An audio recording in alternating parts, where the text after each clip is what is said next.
महाराष्ट्र नवनिर्माण सेनेनं हुपरी नगर परिषदेच्या निवडणूक चिन्ह वाटपात राजकीय हस्तक्षेप झाल्याचा आरोप केलाय। दुपारी केलेल्या चिन्ह वाटपात सायंकाळी 5 वाजता बदल करण्यात आल्याचा आरोप करत मनसे पदाधिकाऱ्यांनी निवडणूक निर्णय अधिकारी महेश खिलारेंना याबद्दल जाब विचारला। सायंकाळी उशिरापर्यंत मनसे कार्यकर्त्यांची हुपरी नगर परिषदेच्या आवारात निदर्शनं सुरू होती।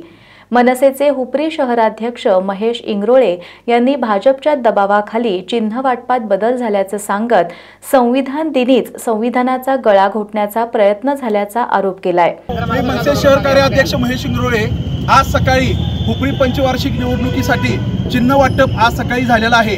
या चिन्ह वाटपाच्या दरम्यान युवक क्रांती दल आणि शिवशाहू आघाडी या दोन्ही आघाडींची एकत्र युतीला प्रशासनानं प्रथमतः शिट्टी चिन्ह जाहीर केलेलं आहे। नगराध्यक्षापासून नगरसेवक या सगळ्या 21 जागांसाठी 22 जागांसाठी शिट्टी हे चिन्ह जाहीर केलं आणि संध्याकाळी फक्त भाजपच्या सांगण्यावरून शिवशाहू आघाडीचं शिट्टी चिन्ह कॅन्सल करून त्यांना ऐनवेळी छत्री चिन्ह बदलून देण्यात आलेलं आहे। चिन्ह प्रशासनानं अधोरेखित दिल्यामुळं सर्व छपाई प्रचार यंत्रणेची सर्व छपाई झालेली असताना प्रशासनानं परत आपला निर्णय बदललेला आहे आणि आज 26 नोव्हेंबर संविधान दिवस संविधान दिवशीच भाजपने संविधानाचा गळा घोटण्याचं काम या माध्यमातून केलेलं आहे।